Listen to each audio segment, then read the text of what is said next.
Move then to this story, breaking in the last few hours. Ukraine, as we are told, has agreed to an amended US brokered peace deal with minor details still to be settled. American sources are reporting this, but Russia has signalled it will reject those changes. Is this a stalemate or is it progress? What is going on?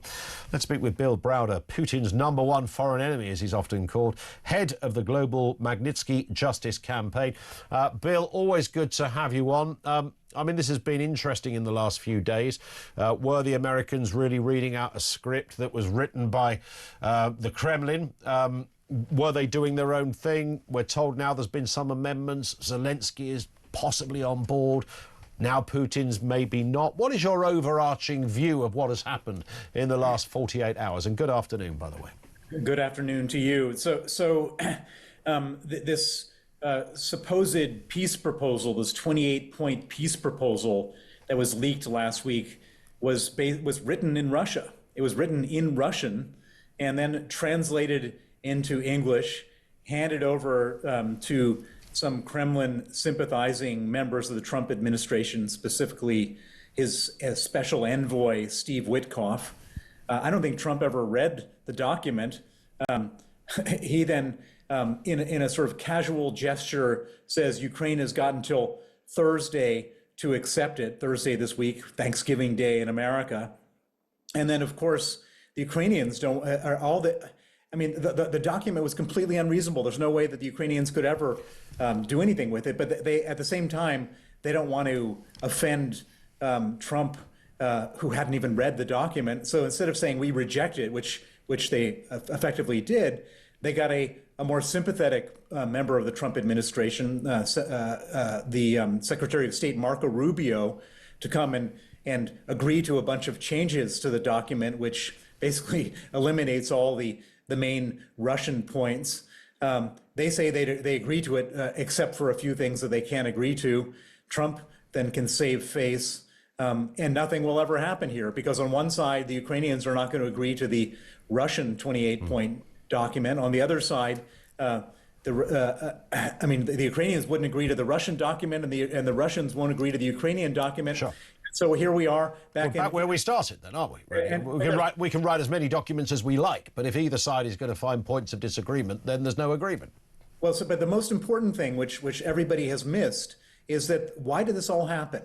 And the reason it all happened is because the United States was getting very, very close to imposing crippling sanctions on the Russian oil industry by basically telling the Chinese, the Indians, and the Turks that they could no longer buy Russian oil. And if that sanctions package had gone through, and this is a piece of legislation which has been signed by 85 senators, basically would put Russia out of business. It had been held in abeyance. Trump then said, this thing could now go forward. And then Putin needed to come up with something to like throw a big hand grenade into the situation. He came up with this. Trump is not going to impose those sanctions on Putin while this, quote, negotiation is going on. And Putin has bought himself another 3, 4, 6 months before this topic comes up again. And so, in my opinion, this has nothing to do with those 28 points on one side or the other side. This is just Putin trying to avoid his oil industry being destroyed, because if it gets destroyed, he can no longer fight the war. So he's bought himself a bit of time in that respect. Is the mind of Putin, Bill. Is there a way, because we're obviously talking about the sort of vanity of the leader of Russia and all that goes with it, the saving face. He can't be seen just to walk away with, from a war and say, right, boys, we're all coming home now. Put your weapons down. We gave it a go. Didn't happen. He's got to somehow look as if he's won something. But what does that look like, Bill, in terms of an agreement? Is there such a thing? No, there's absolutely not such a thing. And Putin's been very consistent. I mean, he's a liar in almost every other area of his conduct. But in this area, he's been very clear, very consistent. He wants a totally dismembered Ukraine. He wants Ukraine to be like Belarus. He wants Ukraine to be part of Russia, take instructions from Russia, effectively occupied by Russia. And he's been very consistent. He has maximalist objectives. He hasn't altered those objectives.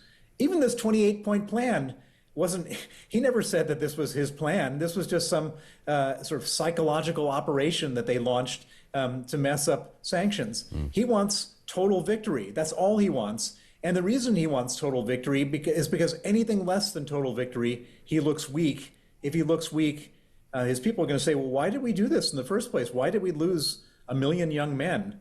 Why did we lose a $500 billion or $1 trillion of resources? Why did we do this? You're the loser. We're going to hang you up by a lamppost. He understands that his only way of staying in power and staying alive is to stay in this war.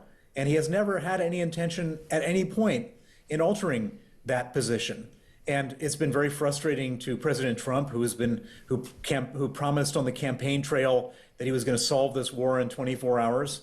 It's been very frustrating to the Ukrainians, who just want to stop being terrorized every night. And of course, it's frustrating to all of us who are on the side of the Ukrainians, who want this war to also stop and to not feel at risk of Russia killing everybody.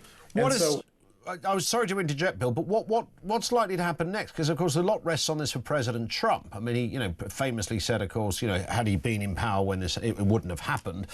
Firstly, he then said, if I get elected at the last American election, I'll have this thing solved in about half an hour, or words to that effect.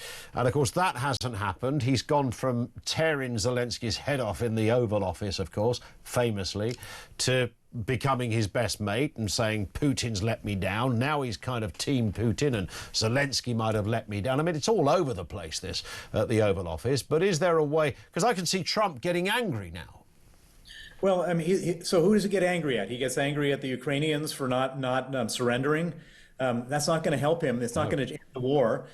He's not going to get angry at Putin because there's something going on between those two that we don't know or understand, but it's clearly something going on. And also there's a lot of stuff going on in Washington. There's an elephant in the room, which is that whenever Trump is upset about something going on, he changes the conversation. And so there's things he's upset about that are going on in Washington right now. And so what better than to have everybody, breathlessly talking about this for a week or two, and then, moving on to the next shiny object. Well, here we go. It's stalemate part 3, I guess, Bill. We will speak again, I'm sure. Thank you for your time as ever, Bill Browder, often seen as Putin's #1 foreign enemy. He certainly couldn't take a plane to Moscow and have a weekend away, that's for sure. He's also head of the global Magnitsky Justice Campaign. And thank you to him. Back to you.